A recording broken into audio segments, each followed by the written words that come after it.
that we have the good conditions, the mental health and the physical health to be able to be here together at this moment. We can say this is our Buddha book club, really using this book, Zen Battles, as a way to look at our mind and find ways of dealing with our suffering to alleviate it, but also emphasizing to see the truth, to see the ultimate, to see reality in all its different forms, right in the here and the now. Our practice is to listen with mindfulness or listen with present moment awareness, and also to share with mindfulness. Let's start with 3 sounds of the bell, and we invite the sound of the bell as we invite the voice of the Buddha, or the voice of freedom, or the voice of peace. We can take a moment to adjust our posture, so we are seated upright in a kind of meditation position. Of course, the posture of the mind is most important, but if we are sitting in such a way where our chest is open, our shoulders are back, we're sitting upright, we're sitting in a dignified way, this is going to help our mind focus and also look deeply and attend to this moment.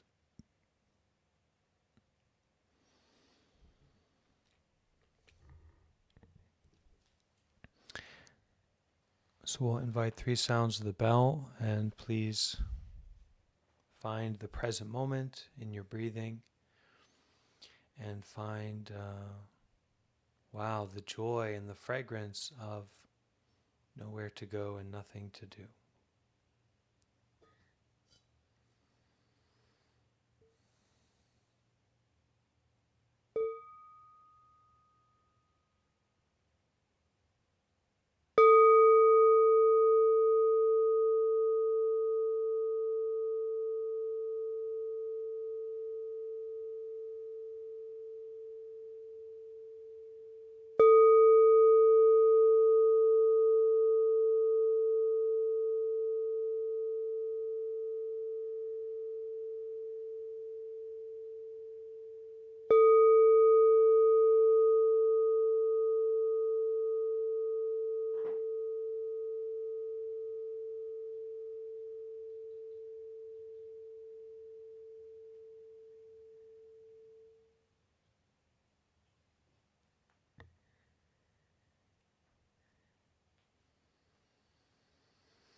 Taking refuge in our present moment breathing.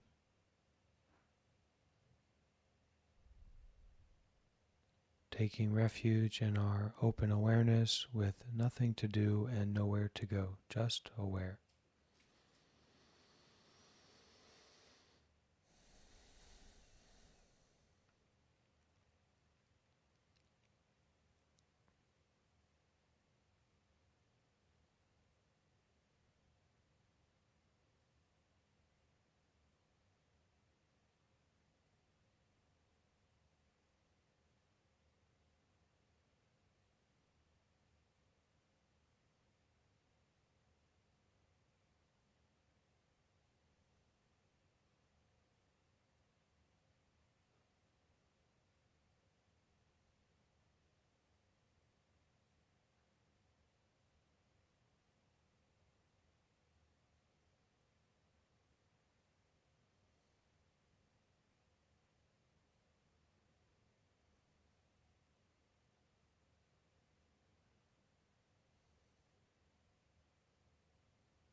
So we'll continue today where we left off on our last Buddha Book Club, which is going through the commentary from Thich Nhat Hanh on the teachings of Master Linji. And let's get right into it. Please listen deeply. And if you have some question or something to share as we go, please raise your hand or ask your question, and we'll stop and look at that together. Okay?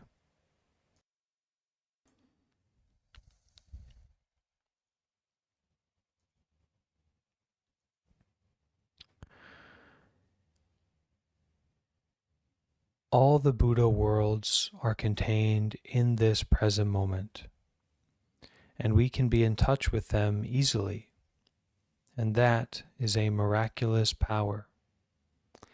To access this miraculous power, all we need to do is listen to a bell of mindfulness and let it bring us fully into the present moment.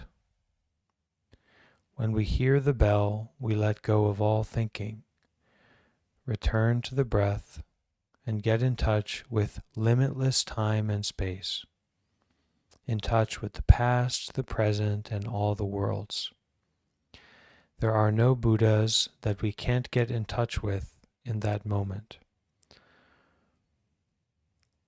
Master Linji asked, "Today, in everyday ordinary daily activity you do, do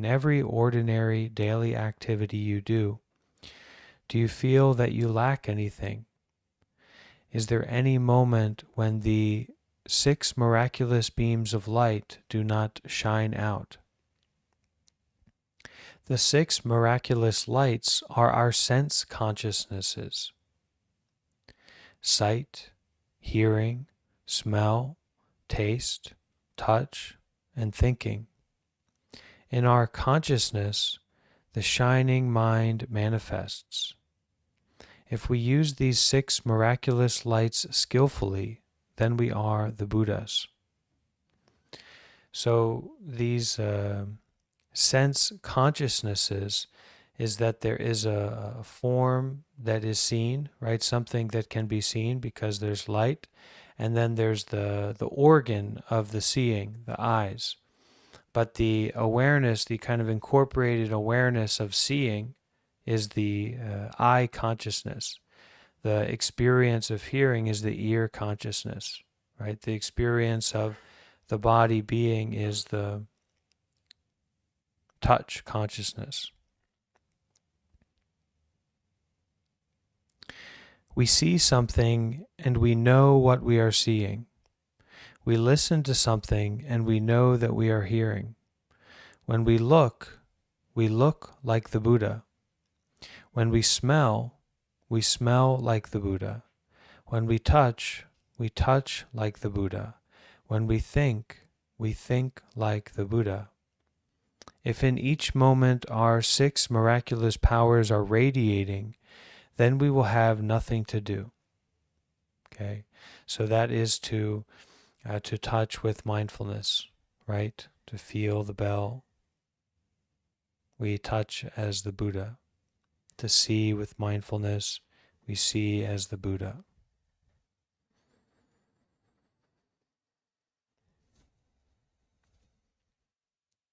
If in each moment our 6 miraculous powers are radiating, that means kind of full of mindfulness, then we will have nothing to do.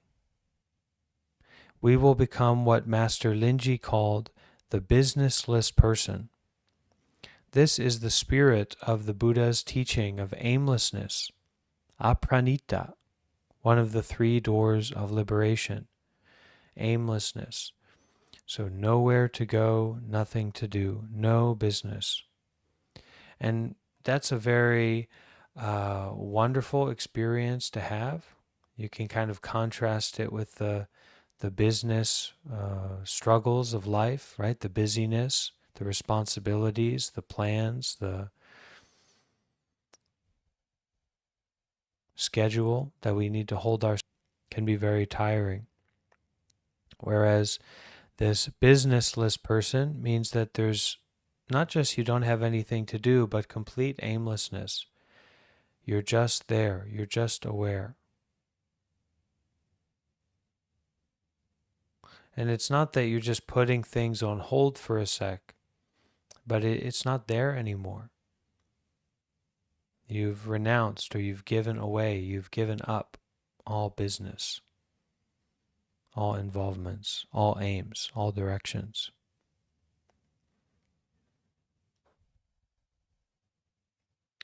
This is the spirit of the Buddha's teaching of aimlessness, one of the 3 doors of liberation.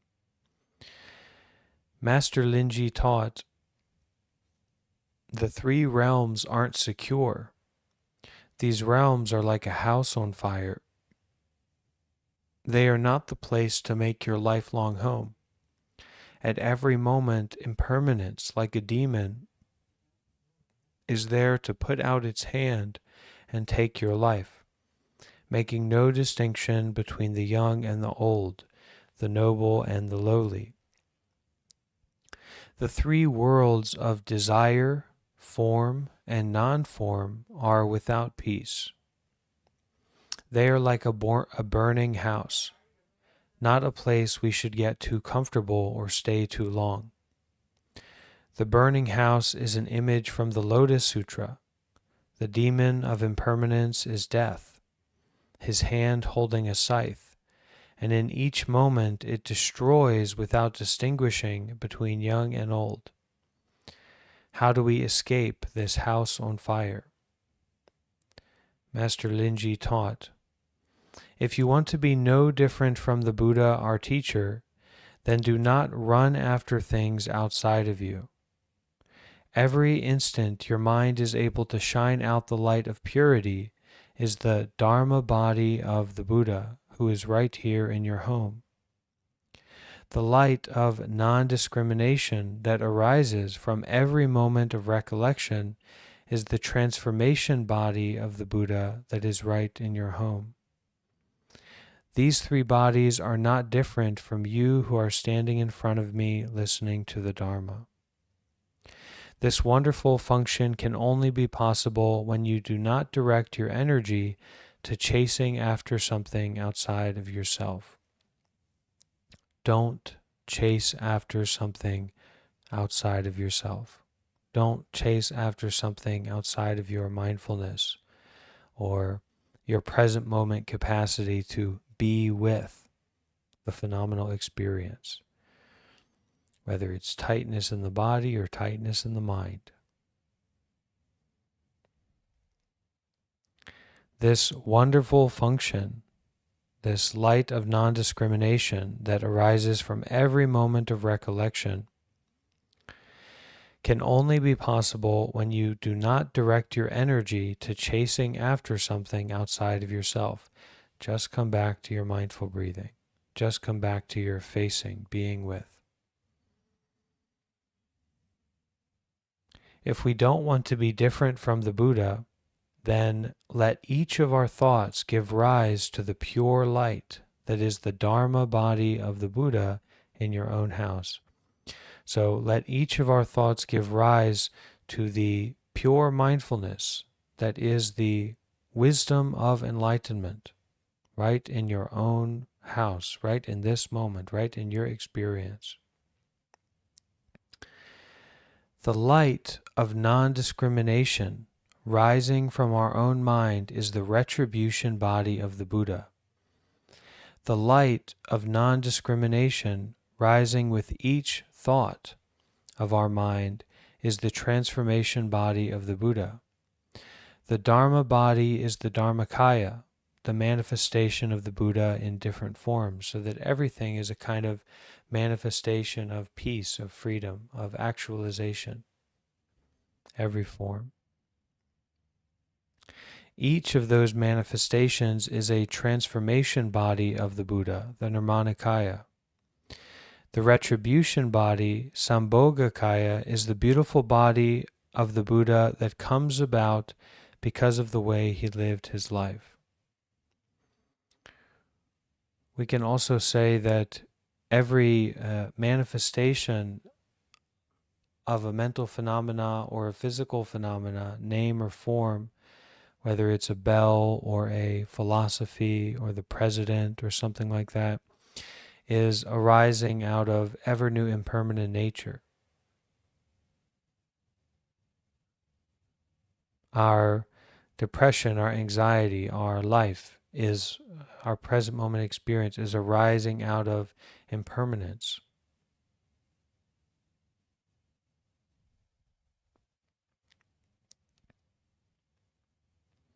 So that these manifestations, these forms, these experiences we have are manifestations of impermanence and manifestations of our enlightened nature, our freedom nature from grasping onto temporary expressions or phenomena as being something that could be grasped onto, something that could be relied upon. Each of these bodies, each of us, is beautiful. When the tree is just sprouting, it is beautiful. And when it grows up and spreads out, it is beautiful. When it is green, it is beautiful. When the autumn arrives and it yellows, it is also beautiful. And when the winter comes and the leaves fall, it is also beautiful. Each day our body of retribution reveals its beauties, and we can enjoy that. So this retribution body, the retribution body is also called the enjoyment body. Others can enjoy and benefit from it as well. So this retribution body is almost like the effects from causes, but seen in the light of wisdom or freedom or truth.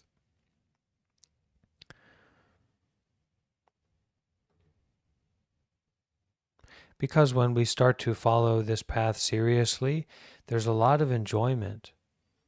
There's a lot of freedom. There's a lot of peace. We become spiritually wealthy.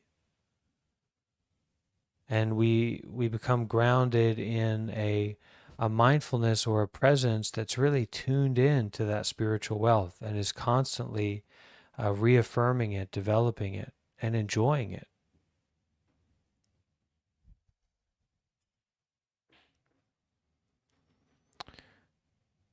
So we think of that retribution, right, as a kind of punishment, or, we get back what you do. My teacher has expressed that, and especially in terms of conflict, right, or violence or wars, and we can't, how do we explain it, and how do we put an end to these wars, and express the teaching, you get back what you do, right? So if we're just doing all kinds of things in all kinds of ways, yeah, you're going to have a lot of difficulty or unpleasantness to deal with. But once you get your head on straight, get your intentions clear and directed, then the retribution we get is going to be the retribution body of peace and wellness and healing and benefits. And the more we experience that, the stronger our platform for development is. Not just for ourselves, but for everyone, for the community as well. So the retribution body is also called the enjoyment body. Others can enjoy and benefit from it as well. The leaf is beautiful, and because the leaf is beautiful, we get pleasure from looking at it. The three bodies are beautiful, wholesome, and perfect. We seek these absolute standards for us because we feel ourselves to be imperfect as we are. In the poem Looking for the Buddha, the Tathagata, I wrote, "Because I was so hungry, so thirsty, because I wanted to find the image of you, who is forever perfect." The distance between us isn't farther than the flash of a thought, and when we can find ourselves, we find that perfect image. Okay, so this is a new way to look at our Maybe our experiences of, forms or desires or states of mind, but also these experiences of pleasantness or unpleasantness or neutrality, right? These kind of bodies, that all of these experiences, the neutrality, the pleasantness, the unpleasantness, is somehow beautiful. It's beautiful because you have the capacity to shine your non discriminating awareness onto that phenomena, mindful and detached. And then these become the entry points for seeing our true nature. These become the entry points for our freedom, our peace, our wellness, our planting positive seeds and nourishment. I may have shared before in one of our previous meetings, but a senior monk here at the monastery where I'm staying, is kind of one of my mentors. He shared that he gets excited when a suffering comes up, right? We all have those periods where something comes up. It's like a difficulty or something we've been trying to avoid, or things have been going well, and then life comes along and something hits us in the chest, right? This ball of suffering. And he expressed that when he feels that, when that happens to him, there's an excitement because he knows that that's something he can learn from. He can penetrate into that with his mindfulness, with his attendance, right? With his tenderness. And he can plant those seeds of positive action, positive feeling, kindness, gentleness, patience with those feelings, with that attachment, with that grasping. So the three bodies are beautiful, wholesome, and perfect. We seek these absolute standards for ourselves because we feel ourselves to be imperfect as we are. In the poem Looking for the Buddha, I wrote, "Because I was so hungry, so thirsty, because I wanted to find the image of you who is forever perfect. The distance between us isn't farther than the flash of a thought. And when we can find ourselves, we find that perfect image," right? That this true nature, this true self, this peace, this enlightenment, and this togetherness, this interbeing, is not farther away than a single thought. The ending, the finishing, the resolution is not so far away.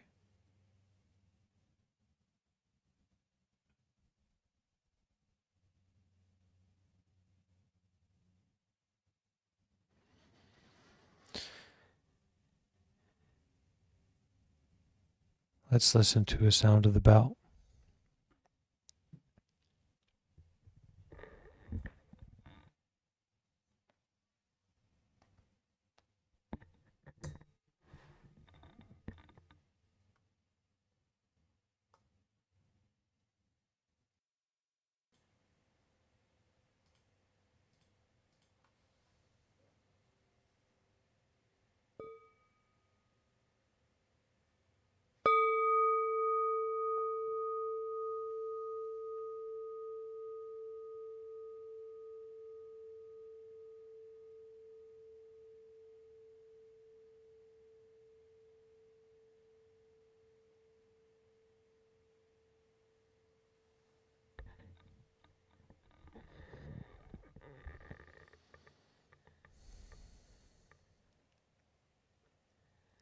We are not here to learn how to talk or discuss or understand intellectually.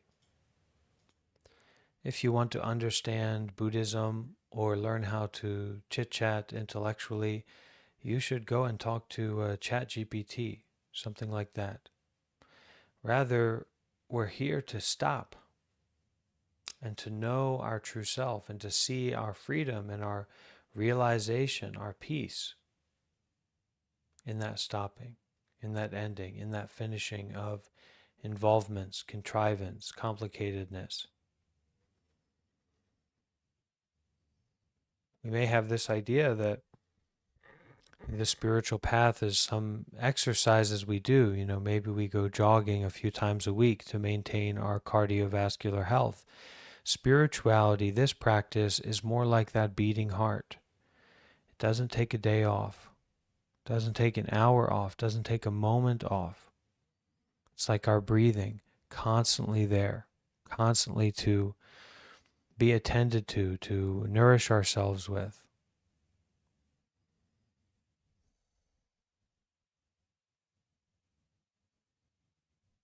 And your heart may have beat 1 million times in the past, and it might beat 1 million times in the future. But this beat right here and right now, this breath right here and right now, is the entry point, is the body of the Buddha, the breath of the Buddha. All that other stuff is just stuff. And, therapy can be very helpful, or become a religious person, become a monk like I did, certainly can help. But also that present moment breathing, taking off the chains of our life.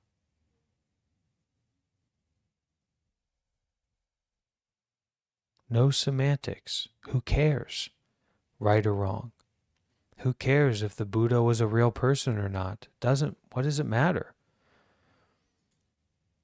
Right? Do you have peace here and now? Are you kind? Are you patient? Are you helpful? Are you useful? Are you living a good life? Are you able to put down what needs to be put down? Are you able to pick up more of what you know you should pick up? How is the Buddha, or even deeper concepts in Buddhism, such as not self or no self, going to help you? It's not about not self or no self. It's just grasping and attachment, ignorance and attachment.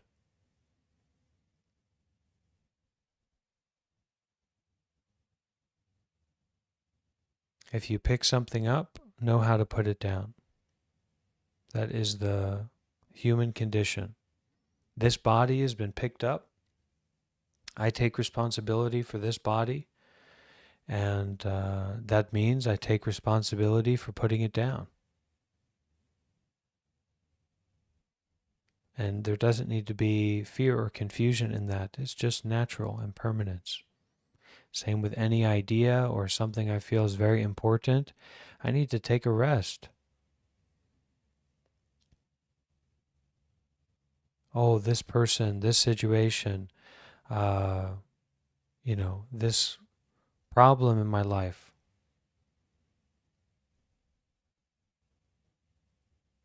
We have to learn how to start using these things. And once we become skillful, once we become useful, cooperation, collaboration, protection, supporting each other, these are important values to work with. But intellectual positions that we take in Buddhism, or is this the best teacher? Is that the best teacher? Am I the best teacher? Do I get it or do I not get it?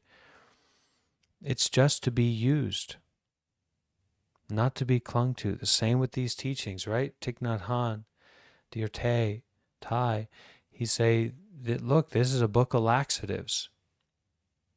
And what does that mean? Why would he write this book if it's a book full of laxatives? Well, he must know that we're all full of shit.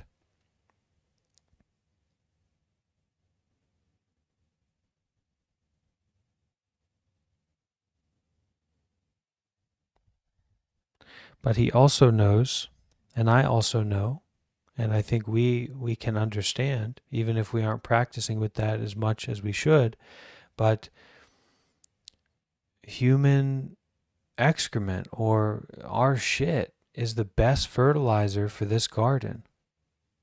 And if we can't get our hands dirty, if we can't face this, if we can't go into that part of ourselves that is vulnerable, that is uncomfortable, that is bored,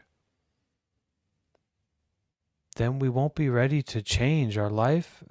We won't be ready to heal, and we'll be very unskillful at dealing with our suffering and the suffering of other people. So, ideally, our practice is being knee deep in shit, up to our uh, up to our elbows in it.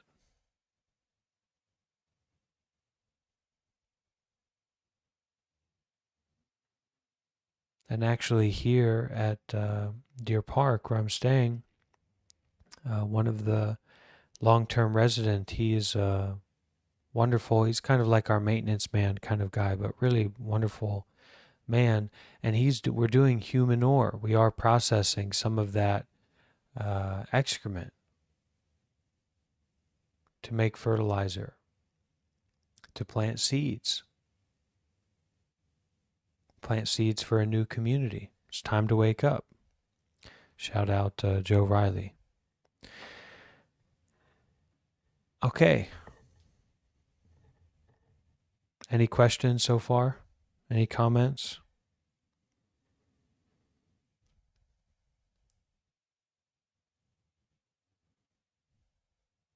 Because I was so hungry, so thirsty, because I wanted to find the image of you who is forever perfect. And it's right here, isn't it?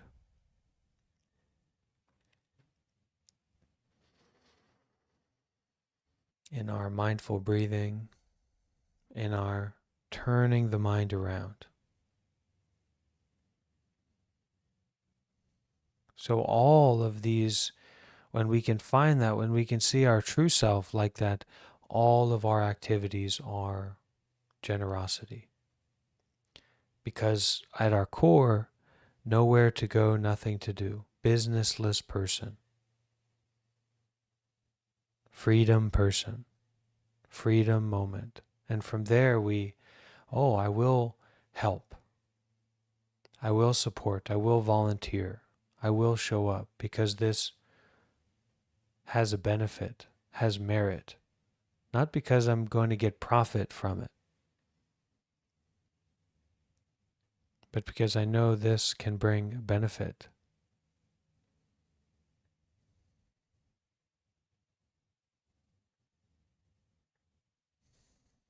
So we enter into a more subtle way of living. It's more joyful, more flexible, more creative, contemplative.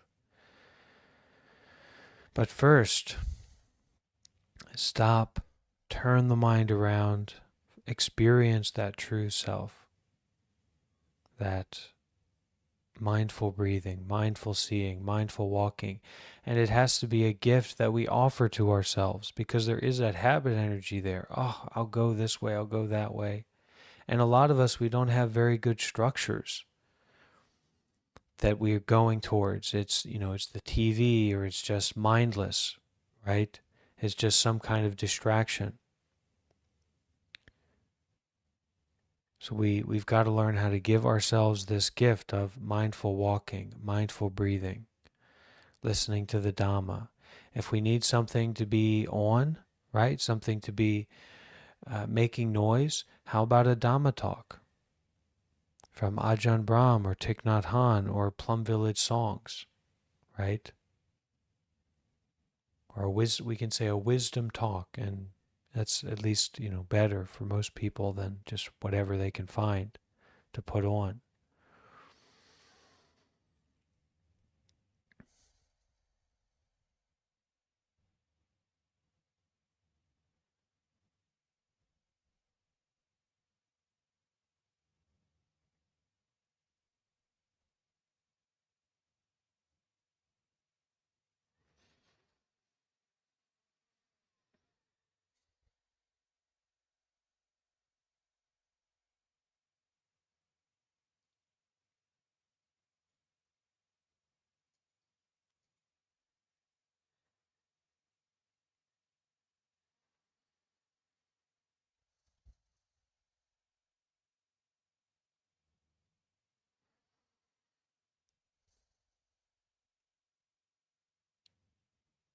Okay, let's continue with the reading.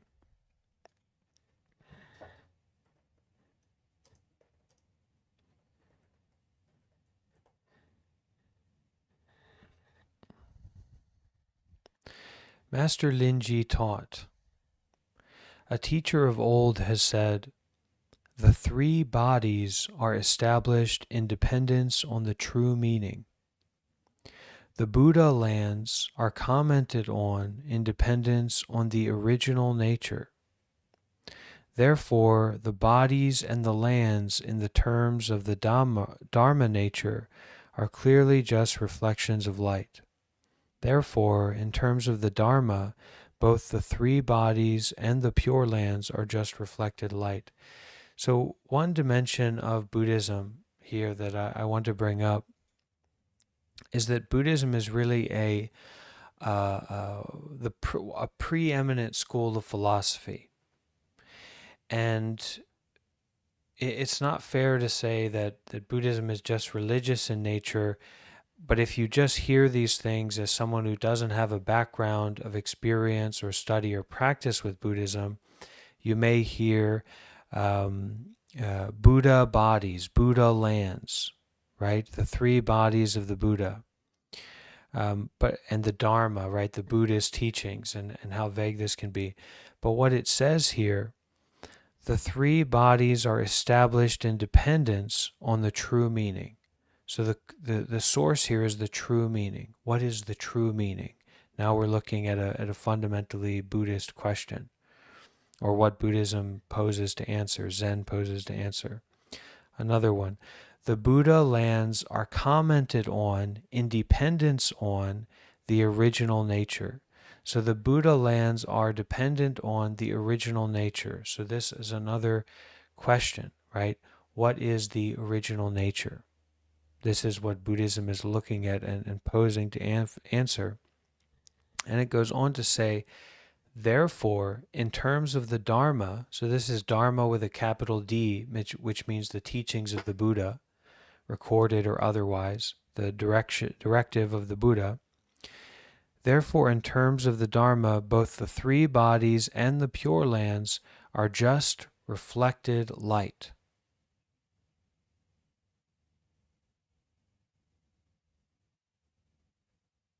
So we're not talking so much about a belief system here, but Master Linji is pointing to that this belief system, or these terms, Buddha lands, the Dharma, the Pure Lands, are just reflected light. Can anyone here see reflected light? Well, would the human being be expressed without reflected light? The sun, the atmosphere, reflection there. Anyway, it's just interesting. It's kind of poetry, but so here, Master Linji is saying that the three bodies are ways of expounding the true meaning of things, and the Buddha lands are ways of revealing the true nature. And both of them are just reflections of the clear light of the mind. We use the sign or the appearance of enlightenment to create three bodies, and we use the true nature, the nature of the Dharma, to create the land. When we talk about the three bodies of the Buddha, we are talking about their true nature. And when we talk about the Buddha lands, we are talking about their true nature. The three bodies and the Buddha lands have the same nature, which is the true nature of the mind, which is clear light, which is not other than the sound of this bell here.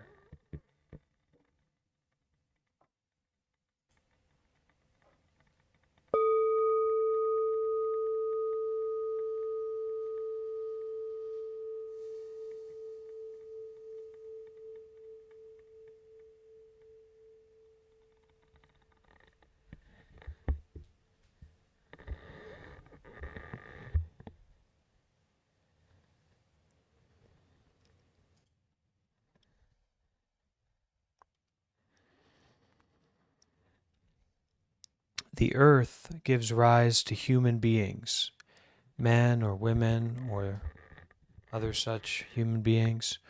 We are all the children of the earth. Shakyamuni Buddha is a child of this planet Earth, just as all of us are children of this earth. Shakyamuni Buddha is the body, and this planet Earth is the Pure Land. From the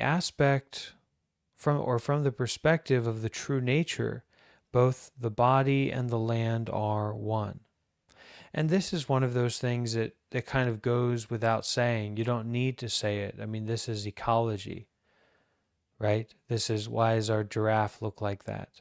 A giraffe looks like that because the trees were tall. We inter-are with the planet.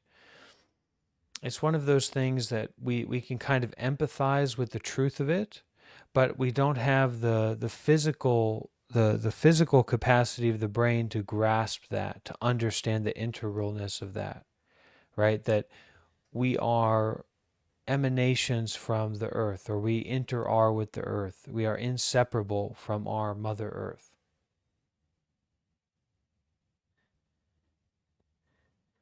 Not in a way we can understand intellectually, but our embodiment is that, is an expression of that.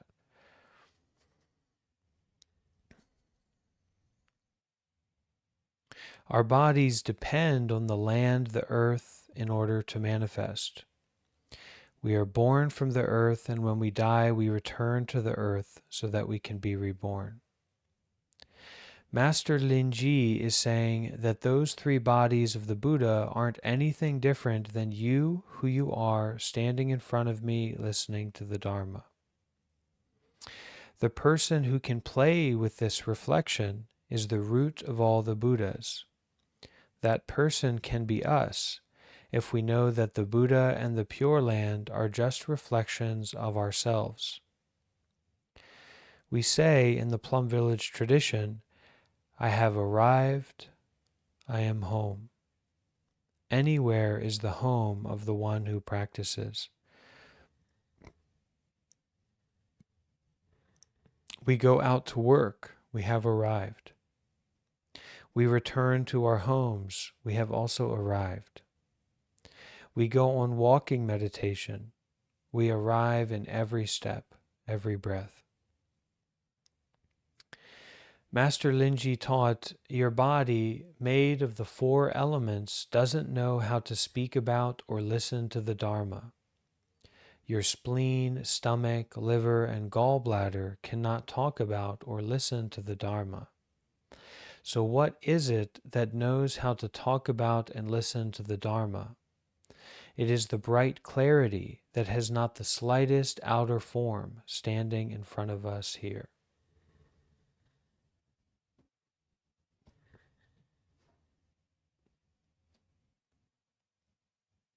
The thing is to maintain that insight constantly.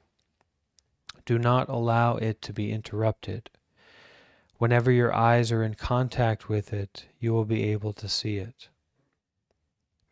The four elements are earth, water, fire, and air. Master Linji is saying that although we are made of the four elements, we shouldn't be caught in believing they are all we are. And just as we are not only the four elements of our body, we are also not the four elements of our mind, feelings, perceptions, mental formations, and consciousness. If there is no body, then the mind can't manifest. Now, I think for many of modern human beings, where we have such a mental experience in media and access to technology, we almost disregard our bodies. You know, and somehow at the same time we have so much attachment to our bodies and our physical form as being everything. Like my body is my possession almost, but it's a possession that we don't really take care of or value very deeply, right? And I think that that first step of really coming to the Dhamma or coming to spiritual practice is finding your body, right? Recognizing that you have a body, that you have a heart, that you have lungs. And maybe the you have here is could be confusing, but that a heart is essential to this being, to this body functioning. The spleen, the lungs, the breathing, right? The seeing, the hearing. These are essential to my self-identity in my life. And yet, how do I treat, or how do I consider, or how much value do I put in terms of my attention to that seeing faculty, or to my eyes? How grateful am I to my eyes? How appreciative am I of my breathing? How much attention do I give to my body? The awareness of that body. And for a lot of people, it's just basically nothing. Or it's attention given to the body in terms of the ego, either beating ourselves up or praising ourselves, right? That, oh, I'm so beautiful, so attractive, I want my body to be like this, or oh, my body is like this, how miserable, right? And so we're treating our body like a kind of a dog, or an unloved dog. Or even worse, we just totally disregard it. We see it as like dried up McDonald's fries, right? That old bag of fast food in the back seat that we don't clean up from our car. We just leave it there. And actually, when the body is so essential. So first we need to we have to find our body. Many people, they haven't found their body. So they're very lost, very confused, right? So Master Linji is saying that although we are made of these four elements, we shouldn't be caught in believing that they are all we are. And just in the same way that we are not only the four elements of our body, we are also not the four elements of our mind: feelings, perceptions, mental formations, and consciousness. And of course, if there is no body, then the mind can't manifest. And if there is no mind, then the body cannot manifest. So this making a separation between the body and mind is also not correct. The body and mind go together. And we can say they're one, but they weren't two to begin with. So it's not one or two. They're interdependent, the body and mind. Your mind is not separate from the body.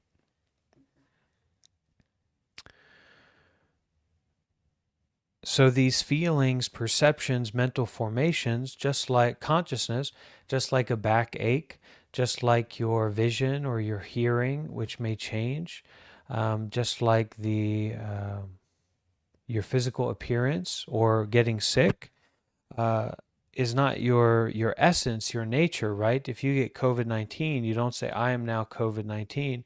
In the same way, these mental formations that come up, depression, anxiety, states of self-identification, these perceptions that we have, these are just arising and passing phenomena. It's not our true nature. It's just something that comes up and goes away. This is also true of the body. But that doesn't mean that we neglect the body. The body is very important. The mind is very important. So we become the caretaker of this body and mind to eventually, like a mother bird, right, release their babies to fly, to detach, to be free. The body and mind depend on and take refuge in each other in order to manifest, just like the right hand and the left hand. Master Linji taught, only because emotional attachment arises, understanding is obstructed. Because perceptions are changing, the form of the true nature changes. That is why there is rebirth in the three realms, and we have to undergo so many kinds of sufferings. So the form of true nature is changing because everything is a true nature. Everything is stemming out of ever new impermanent nature. So because all of these forms are changing, the form of ever new impermanent nature is changing. But it's still that impermanence, right? Because we develop this emotional attachment, we get involved in these kind of complicated views, our self position changes. But actually, this is just the form of non-self that is changing. Sure, there's an appearance of a self, but that self is not separate. And we learn through our experience, dropping our biases, dropping our assumptions about what is the self. And that's part of our real kind of deep spiritual work. The spiritual mission that we're on is to drop these biases and question so deeply, to see our true nature. And you can also form it in the way of to know God or to experience God, right? To empty out all these biases and assumptions and kind of preferences that we have and habit energies that we have, and just be open to reality, to the truth, to God, to the Buddha nature, and see what that is for ourselves. But it's an experience, not a matter of what we believe about it or the ideas that we have about it.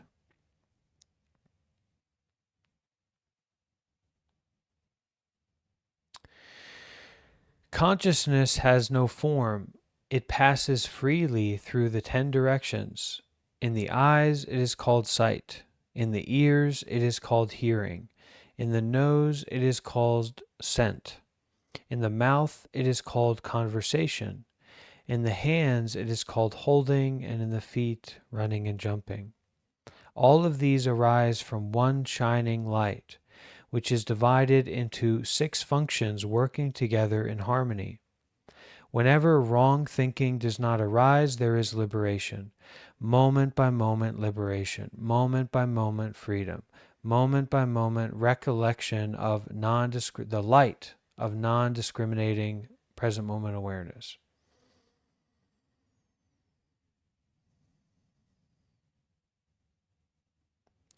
Life is exciting enough. Maybe peace can seem like less of an opportunity than excitement or pleasure or whatever. But actually, the peace is enough. The peace is where the liberation is. The peace is the joy of freedom, right? When we're really trapped, when we're really stuck, when we're really lost, when we're sick, I just want to be healthy again.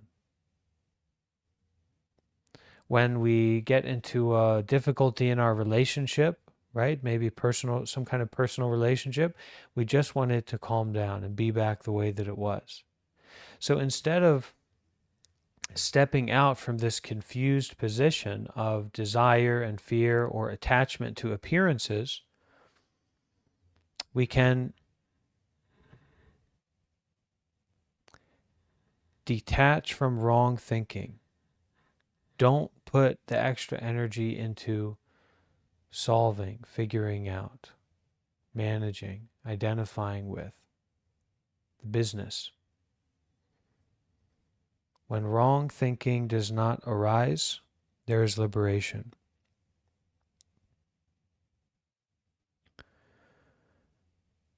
Master Linji was referring to the Surangama Sutra when he said that the one bright shining mind is divided into 6 consciousnesses. The bright shining mind manifests as 6 miraculous beams of light. If we let that light shine, then we are the Buddha.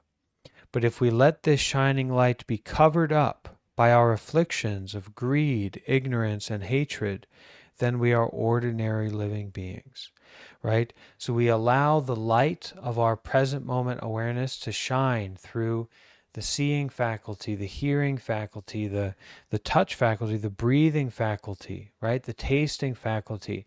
Let that mindfulness shine, and when that greed, anger, delusion, non-practical, complicated thinking comes up, don't allow that to cover up that shining light, that present moment awareness, that natural awareness.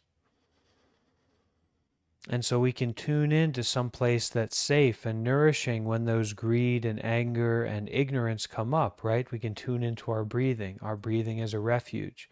Could also be our seeing as a refuge or our hearing as a refuge. But we don't let our lack of wrong thinking, that light, that clarity, that clearness, that presence be obscured or overly polluted, or don't fall into forgetfulness when these thoughts and feelings are coming up. Recollect non-discriminatory awareness. Recollect mindfulness only.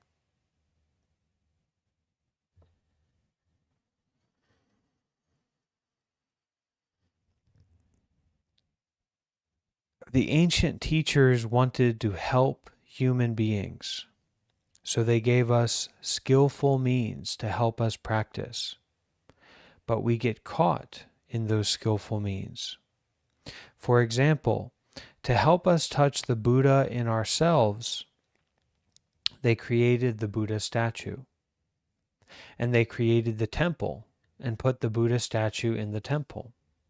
Now we go into the temple and prostrate in front of the Buddha statue. But if we think that the Buddha is only in the temple, then we are really caught. Similarly, ancient teachers gave us the sutras and the teachings to help us study and practice. But if we think of them as absolutes, then we've lost everything.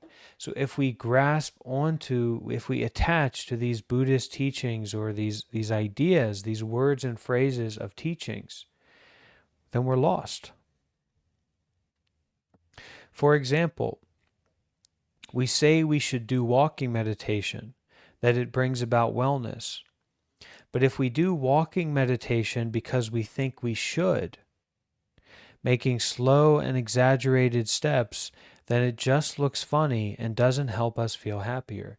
So we need to find our natural path. What we should do is less important than what we could do, what we dare to do. Okay? But to get to that point, we do have to have a baseline, and that means that we have to figure out, well, if I'm sick, I go to a doctor, I go for advice, I go for direction. Then we put those things into practice, but then we find our natural path. It's less about what we should do, what we could do, right? It's our bodhicitta, it's our inspiration to wake up and to help and to serve and to free, right? Not that I have to do this or I should do this, but it's this opportunity that this life brings that I'm not going to waste. Why would I? I should do this, I should do that. You should go and love yourself. That's a new saying, right? Go love yourself. You can say to that person who's saying you should do this, you should do that, go love yourself. Okay? But at the beginning, we need those parents or teachers or loved ones or the sutras or the Buddha image to help direct us and say, hey, you don't need to think about this. You should do more of this and you should do less of that. But even that is just pointing you towards your own intuition, right? Because we all have a sense once we're aware, once we're mindful, oh, if I do that, it doesn't feel so nice. If I don't do that, feel better, right? Or it feels good. Good here in terms of peace. It's a contemplative look, not a shallow look. Well, drinking Mountain Dew is good because it feels good, and I feel good after I drink it. We're kind of being willfully ignorant.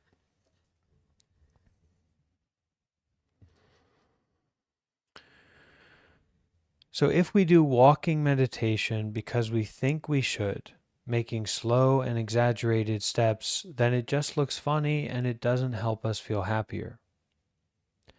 And this also is where we can bring in our exploratory mind, right? Where that idea walking meditation comes to the mind, or taking some time for yourself, or reading something, or listening to something, or attending to something, right, in yourself, doing something fresh for yourself. and approaching that as an exploration. Not that I should do this or I need to do this, but you kind of wander over there and you wander over there in mindfulness, right? With that good intention to bring benefit.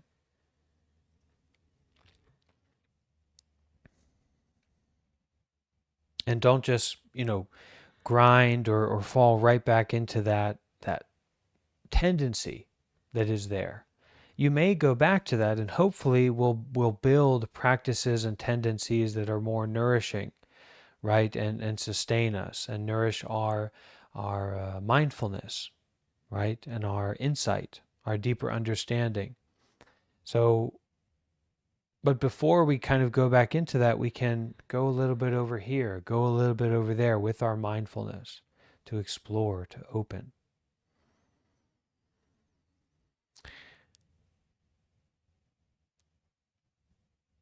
Master Linji taught, sit still and cut off the head of every retribution and transformation body of the Buddha.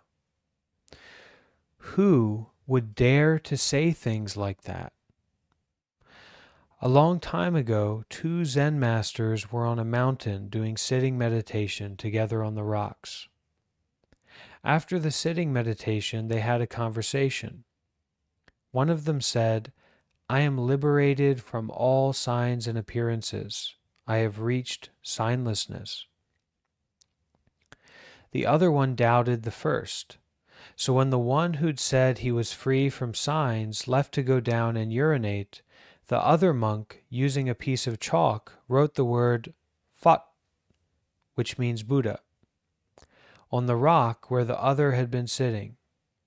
When he came back to the rock and saw the word Buddha, he didn't dare to sit down on it. So this is quite a gentle monk.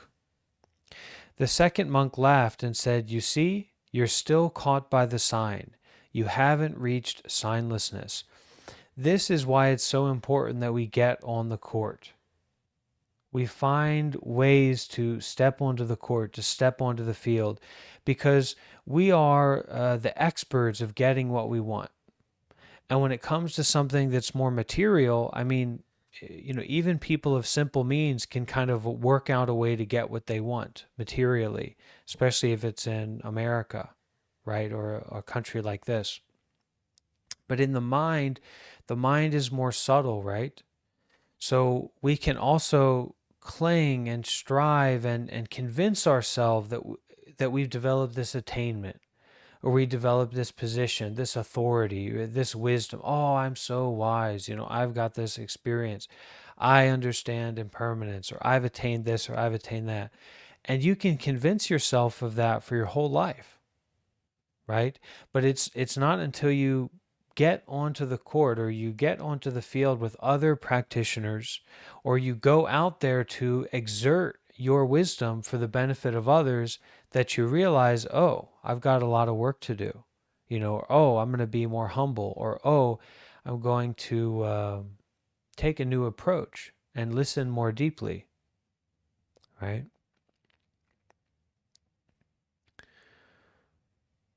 You see, you are still caught by the sign. You haven't reached signlessness.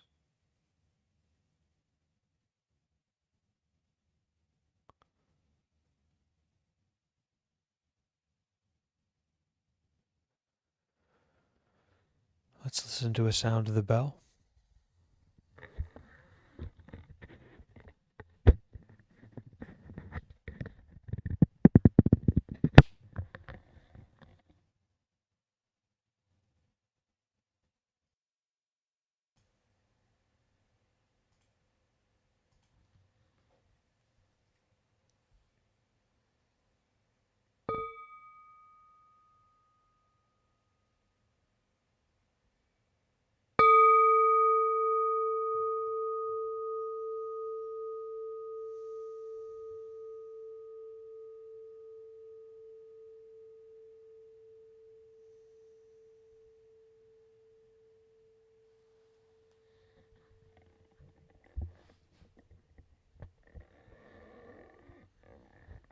And, the way that we structure these lectures or events or gathering, the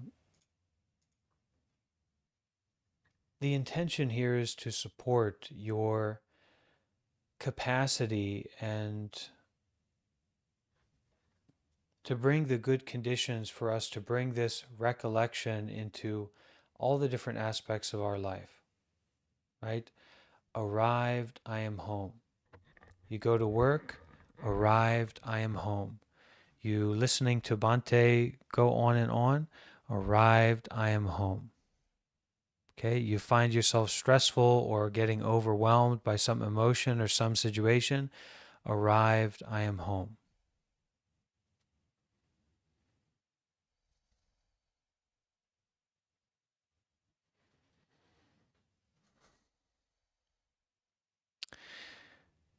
Master Linji, when he spoke about cutting off the head of the retribution and transformation body of the Buddha, and he said, sit still and cut off the head of every body of the Buddha,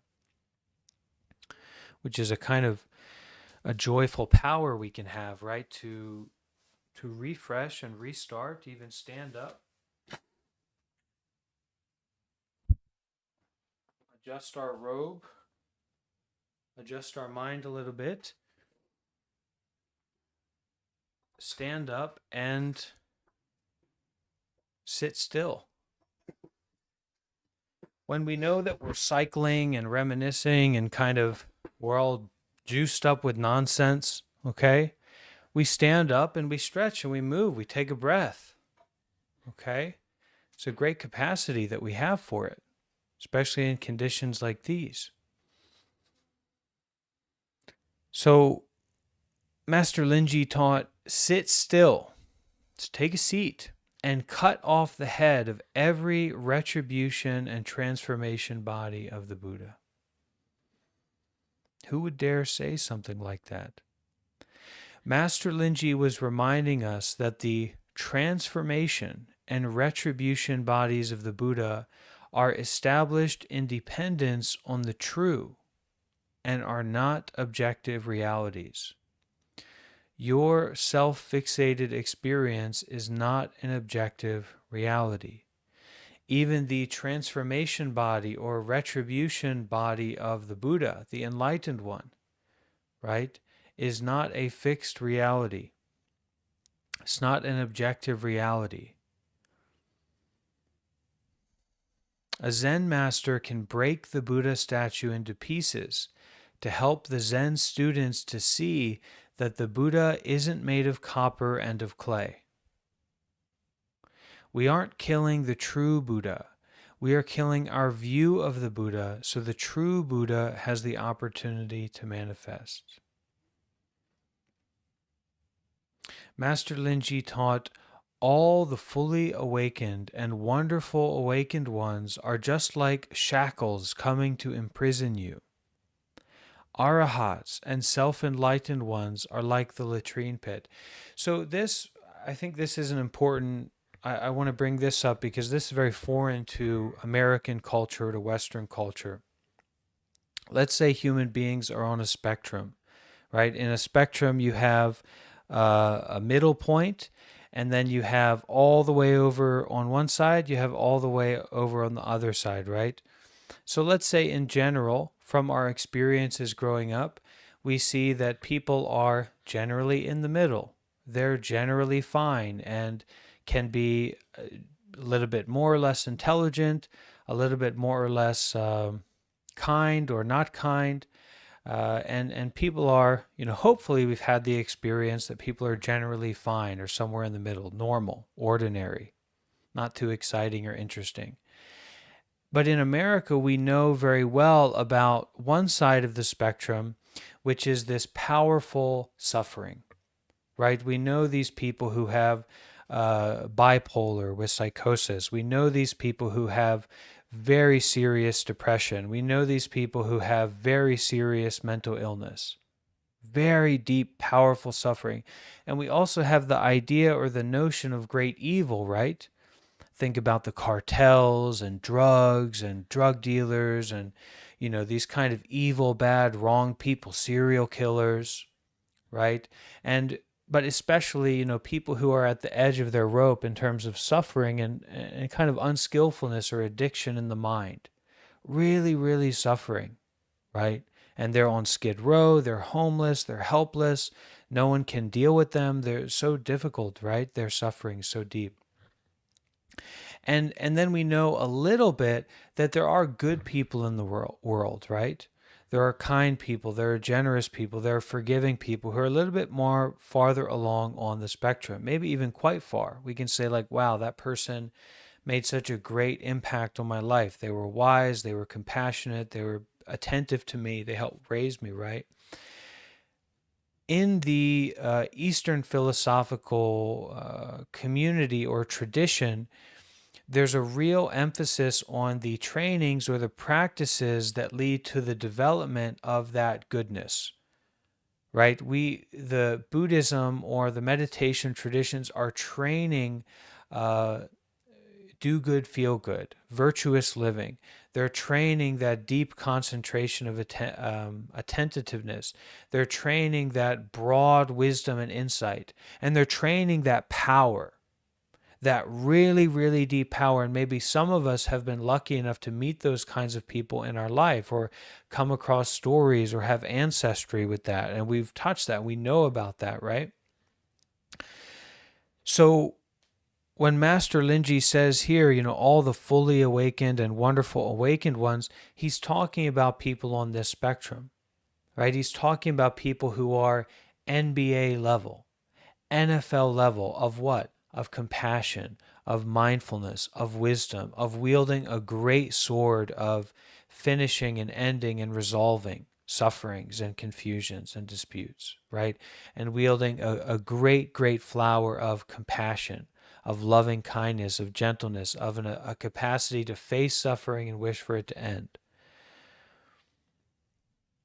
And a reason that we take refuge in the Buddha and we take refuge in the Sangha and we take refuge in the Dhamma, that we, consider ourselves to be on the Buddhist path, is because we need to stop taking refuge in just the random circumstances that we happen to call our life. The random people that happen to be our family members, or the random states of mind that happen to be established inside of ourselves, or the random people who happen to live in our area. And we start to take refuge in the potentiality of the human spirit and the presence of that doesn't need to be right in your living room.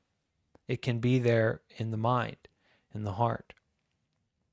But Master Linji has something to say about that. And just knowing that gives us a lot of, I've experienced that in my relationship with other monks especially, right? Their amazing capacity to take in my suffering or my trauma, my difficulties, and just, yeah, I understand, right? I forgive that. I love you, or I see your true self. But we can get shackled by that, right? We can get stuck in, oh, this LeBron James, he's so great, he's so wonderful. Well, he's just a human being. So what did Master Linji say? Master Linji taught, all the fully awakened and wonderful awakened ones are just like shackles coming to imprison you. Arahats and self-enlightened ones are like the latrine pit. Awakening and nirvana are tethering posts for mules. Why? Because you have not been able to realize a clear understanding of the emptiness of 3 incalculably long kalpas. And a kalpa is the time from a beginning of a universe to the end of the universe. So like the Big Bang to the heat death of the universe. Okay? Awakening and nirvana are tethering posts for mules. Why? Because you have not been able to realize a clear understanding of the emptiness of 3 incalculably long kalpas. You run into the obstacles which you are presently experiencing. When it is necessary to walk, walk. When it is necessary to sit, sit. Don't for a moment yearn for Buddhahood.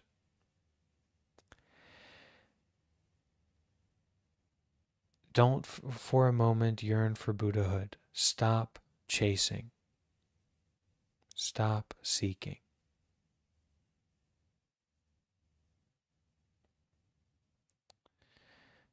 This is reminiscent of the story of the prodigal son in the Lotus Sutra. He had left home and become a wanderer, begging for food. Many years later, without realizing it, he returned to his homeland. He came to where his father lived, but he didn't recognize his father, who had become wealthy in the son's absence. The son wouldn't believe that this was his father, and so his father said nothing. The son worked for his father in the lowest position possible, gathering garbage. Slowly the father gave his son higher and higher positions. Then the rich man revealed the truth to his son, and the son was able to accept his paternity. The love of a father. Okay, so we'll stop here on the next section we'll read next time is 10 Steps to Enlightenment. And I guess it's still a part of this commentary for this case. For the commentary 11. We're still going to keep moving through that. I'm sure this will be a great read next time. Any questions or sharing experience, anything sticks out to you or you want to bring up or ask about from our practice together today?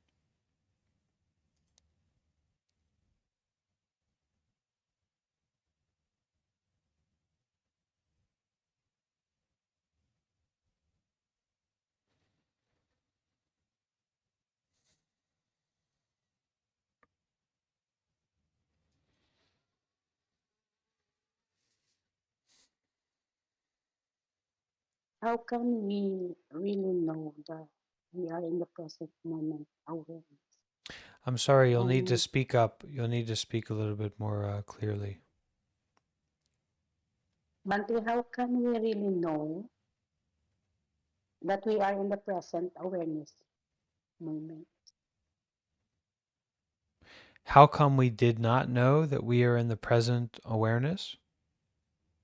How can we really know? It's not complicated, right? How can we really know? It's the taste of water. When you drink it, you know if it's hot or cold. If you're here in the moment, you know it, you feel it, your breath is there, right? And it may be quite difficult. We may experience a lot of difficulty at that moment, or we may experience a lot of joy and safety and nourishment, or fear, pain. But we don't linger on those potential experiences of the human body or the human mind. Rather, we Okay. enter into this. See, that's a part of the inspiration to practice very deeply, is that even those pleasurable experiences aren't going to satisfy you. How many times have you eaten breakfast, lunch, and dinner?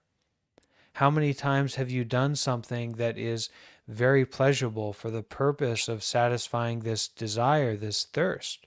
It's not satisfying. It doesn't satisfy you, right?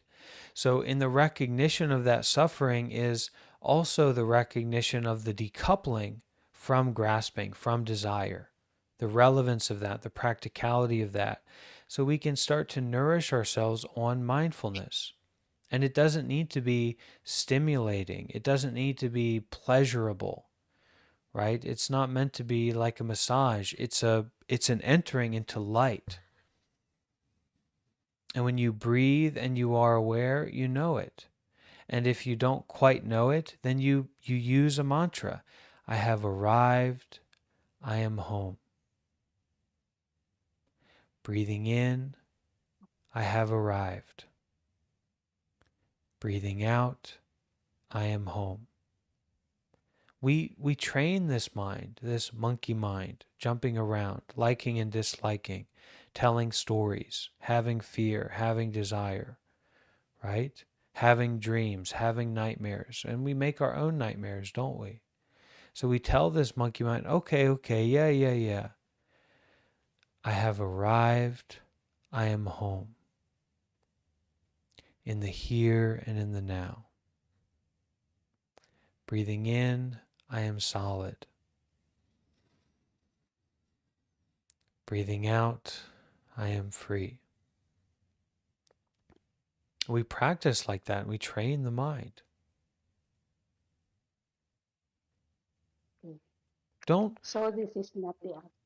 don't Okay, sorry. worry. Don't worry if you're really in the present. Who cares? Just be mindful. Plant those seeds of happiness and peace and gentleness.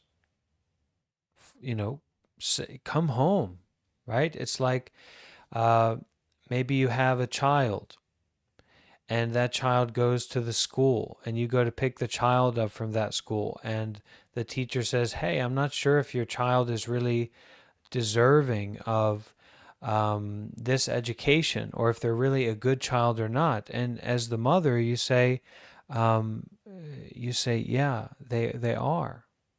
My child is deserving. My child is good. Right? And we need to see, maybe there's that child inside of ourselves that's afraid or uncertain.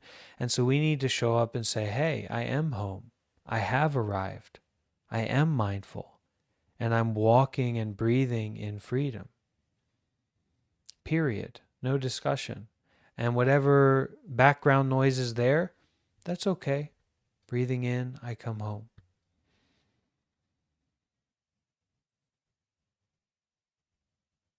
Is it clear? Okay. Yes. Thank you, Bhante. Yeah. Bhante, another question. Why Buddhism seems focusing on the teaching of suffering? What's that? What did you say? Uh, why Buddhism seems focusing on the teaching of suffering? Well, it's not focusing on the teaching of suffering. It's focusing on the teaching of the ending of suffering, right? So we point to suffering to point us to reality. Suffering is a mark of reality. There is suffering. If there's someone here who hasn't had that experience, raise your hand and speak out. But right? There is the gain and loss, praise and blame, right? Fame and disrepute. This body is a body of sickness, old age, and death. But we don't linger on that. It's not like we're trying to create suffering. It's that we dare to go to the place where suffering is and find liberation, find freedom. Not to get away from it, not to avoid it. And in that way, Buddhism is not focused on suffering at all. It's focusing on recognition and freeing and releasing and healing and resolving. It's not focusing on suffering, but we need to have the practices to establish ourselves in so that we do not get lost in that suffering and that we don't approach that suffering in a way that's about avoiding it or getting rid of it. I always recommend this book to people, this starting book, No Mud, No Lotus, The Art of Transforming Suffering. That suffering is where our happiness grows out of. That suffering is where our peace, our freedom, our joy, our liberation, our healing comes from. Right? We're in America, so I'm in America, and this isn't the best place for fruit. Even Korea, it gets cold there. It's not the best place for fruit. You don't really know fruit until you've been over to Vietnam, Myanmar, Thailand. They've got a fruit culture over there, right? Mangoes and durians and avocados and coconuts, all these delicious fruits, right? So if we want to go grow that kind of garden with delicious, beautiful mango, we have like raspberries and blueberries and stuff, right, in America. If you want to create a beautiful, beautiful garden like that with mango trees and durian trees and blueberries and raspberries and blackberries and all these, the most lovely fresh fruits that you can imagine, right? What's the best food for those fruits? It's going to be human feces, processed human. This is a silly analogy, maybe, but that's really the case. Human or human feces is some of the best stuff that we can get for making compost, right? Especially when you have a multifaceted diet, humanure. So, and that, what we say, what, our Bante's talking about using our feces to grow mangoes, but that's the thing, right? It's also with our suffering. We're going to use our suffering to grow freedom, to grow happiness, to grow peace, to grow community, right? We're going to plant our seeds in the most nourishing soil, and that's that there is suffering, and that's okay, Okay. right? It's not just life is shit. Right. But life is shit, and that's wonderful. Sometimes people get that first teaching in Buddhism and they have this question, right? What's the deal? Buddha's supposed to be this happy guy. And some people think he's, big, that happy Buddha, that big lucky Buddha you see. But they say, why is Buddhism so focused on suffering? But that's not what Buddhism is about. There is suffering and there's a cause of suffering. Four Noble Truths.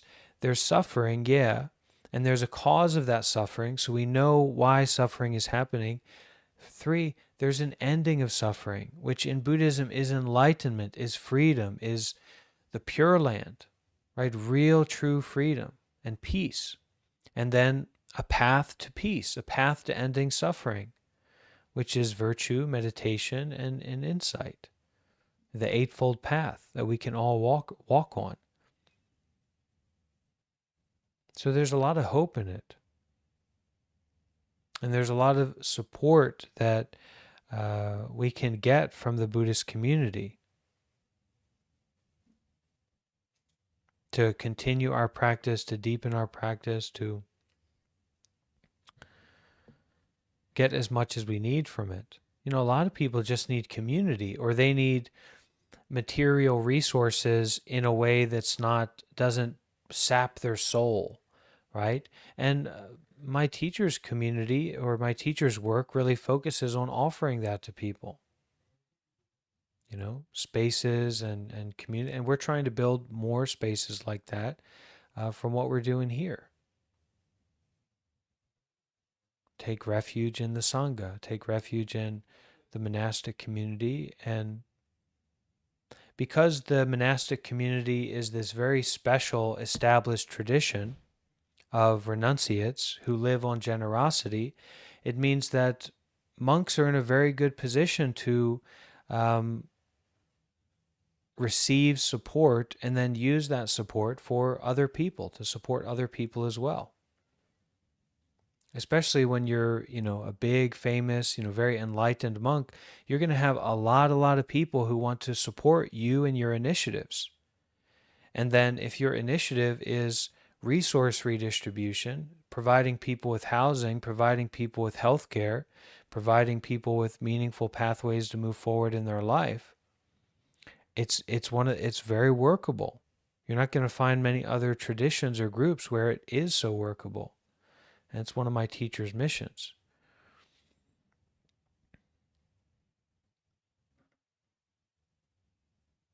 And a lot of modern Buddhism is kind of working on this from different angles.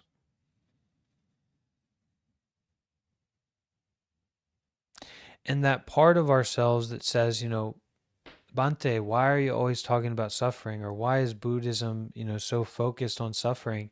You need to find that part of yourself that's willing to have that suffering and have that energy and that frustration that it's there. And why do I have to keep focusing on this? And just hold, right?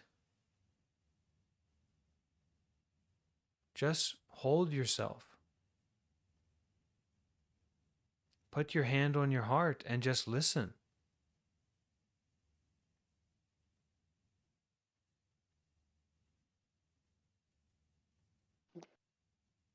and say, Thank you, I'm Buddha. here.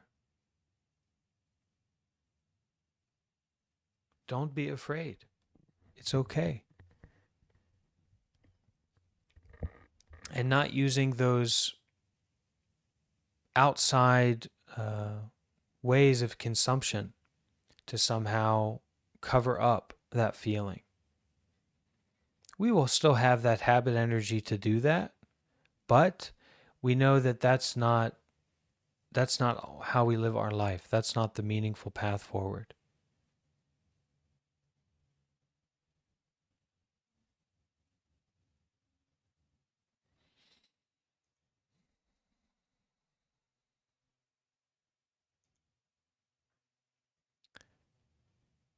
Okay, anyone else?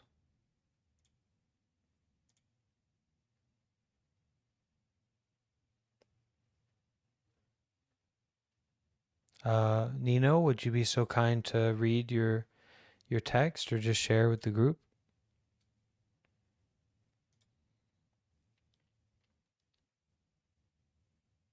Yes, give me a moment. Sure. I just wanted to express my gratitude towards the Sangha, because being able to return here after experiencing a lot of suffering, of traumas and depression, it has reminded me of my own capability to touch present moment awareness and to let go of all the desires and all the wants and all the needs. Um, yeah, it has also made me realize that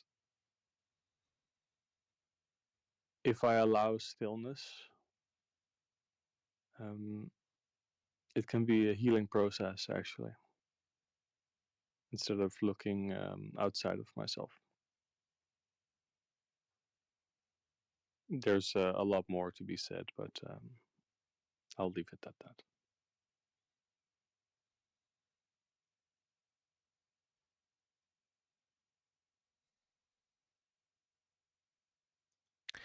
Thank you, brother, for your insight and your generosity in sharing that.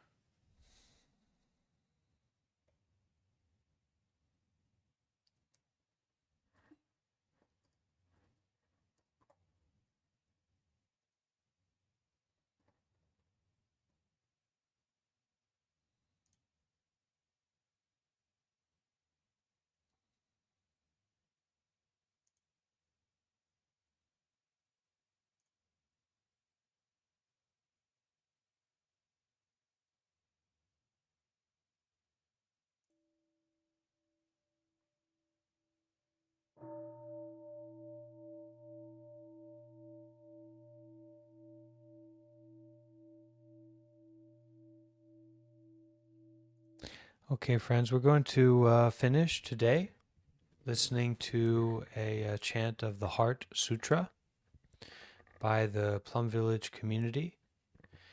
And I may also chant along. And if you have the good conditions, I can share the lyrics in the Discord. And you can also chant along if you like.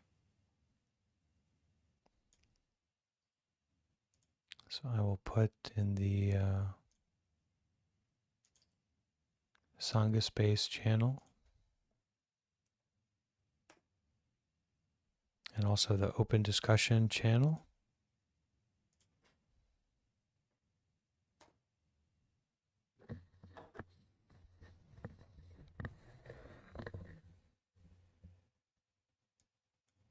And as we listen to this chant, we can also have our hands together in prayer position as we listen.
Deep and lovely,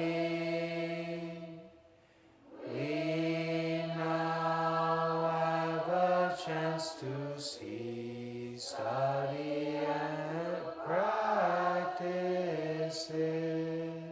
We vow to realize its true meaning. Insight that brings us to the other shore.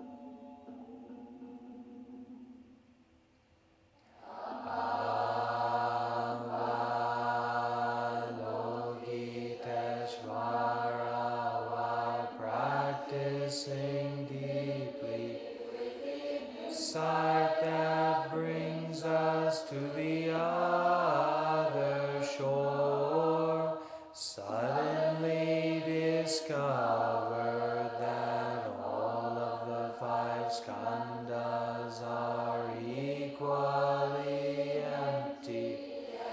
This realization, he overcame all ill being. Listen, Shariputra, this body itself is emptiness, and emptiness itself is this body. He is not other than emptiness, and emptiness is not other than this body. Same is true of perceptions, mental formations, and consciousness. Listen, Shariputra, the phenomena bear the mark of emptiness, their true nature, nature of no birth, no death, no being, no non-being, no defilement, no purity, increasing, no decreasing. That is why in emptiness, body, feelings, perceptions, mental formations, and consciousness are separate self-entities. 18 realms of phenomena, which are the 6 sense organs, subjects, and these consciousnesses are also not separate self-entities. The links of interdependent arising and their extinction are also not separate self-entities. Ill-being, the causes of ill-being, the end of ill-being, path, insight, and attainment are also not separate self-entities. Whoever can see this no longer needs anything to attain.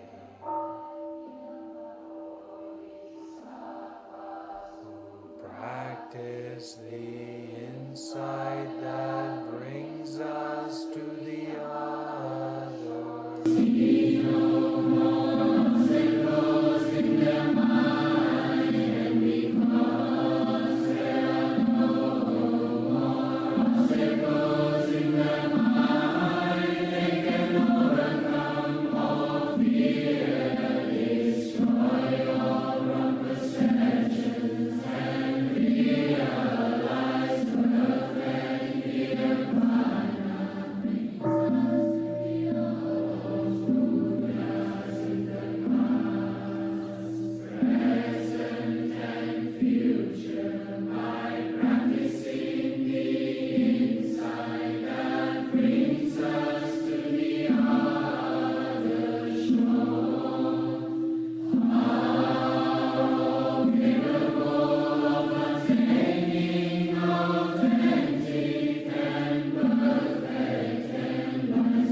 Reciting the sutras,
Dear community, thank you all for being here with me today and practicing and listening and sharing. Take care and see you again soon, all right? Be well.